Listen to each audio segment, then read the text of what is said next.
అని చెప్పేసి ఓ 4 పిల్లలు నా దగ్గరికి వచ్చారు.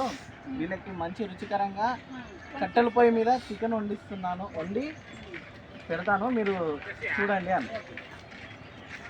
హాయ్ అండి, బాయ్ అండి, నమస్తే. ఈ వాళ్ళు ఎంతో అలా చూపించండి, వాళ్ళందరూ కూడా అలా చూపించి వెనక్కి వచ్చారు. అబ్బాయిలందరూ కూడా నన్ను చూడటానికి మా ఊరు వచ్చారండి. వీళ్ళందరూ ఏంటంటే మీ పరిస్థితి ఎలా ఉన్నారు, నాకు మంచి మంచి కూర వండి పెట్టాను. నేను ఏంటంటే ఇంతకుముందు చికెన్ మటన్ అన్నీ బాగా ఆంటీకి. వీళ్ళందరూ కూడా చక్కగా వీళ్ళందరూ నా బిడ్డలతో సమానం. వీళ్ళందరూ నాకు ఏమొచ్చినా ఆంటీ మీకు బాగాలేదు ఆశీర్వాదం తీసుకోండి, హాస్పిటల్కి తీసుకెళ్తారండి. వీళ్ళందరూ కూడా నాకు ఎంత హ్యాపీగా ఉన్నది. గుడిసెని బెంగ ఏమీ లేదండి.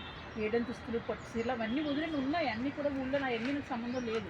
హ్యాపీగా బతుకుతున్నాను. తెల్లారేటప్పటికి ఆంటీ ఎలా ఉన్నావు అని పలకరింటారు. అవునే కదా, పలకరింటారు కదా. ఓకే చూడండి, ఇప్పుడే ఇంత చక్క ముక్కు మొహాలు చక్కగా ఉన్నాయి. ఎదిగారంటే 16 ఏళ్ళు వచ్చినాయంటే నెంబర్ 1 కింగులు వీళ్ళు. వాళ్ళందరూ డైర్లు వేసుకున్నారు కానీ నువ్వు వేసుకోలేదు.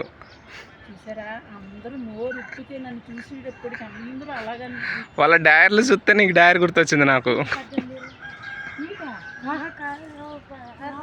నీ వయసు చూసారా, 16 ఏళ్ళు కుర్రోడితో తిరుగుతున్నాను అన్నాడు. ఆ దొంగ సచ్చినోడు ఇడుచుకుంటే 16 ఏళ్ళు వీడితో తిరుగుతానండి. తప్పు కదండి అలాగంటే. ముద్దు పెట్టండి అడిగి. నా బిడ్డలతో సమానం. అలాంటి నువ్వు వాళ్ళతో తిరుగుతానంటే తప్పు కదండి. అది మహా పాపం అండి. అలా అనుకుంటే నేను అలాంటి దాన్ని కాదు. నా వయసు 80 సంవత్సరాలు. దీనికి ఒక ఫస్ట్ నైట్ వేసుకున్నానంటే పుట్టుకోమంటాను. నాకు అవసరమా? వాడు సిగ్గుపడ్డాడు. కూర వండడానికి అక్కడి నుంచి వచ్చారండి, సీతానగర్ నుంచి వచ్చారు. హ్యాపీగా మీకు ఏ కూర కాబట్టి ఆ కూర వండుతారమ్మా. మీ అందరికీ 1 2 3 4 5 6 7 8 మందికి వండమన్నారు.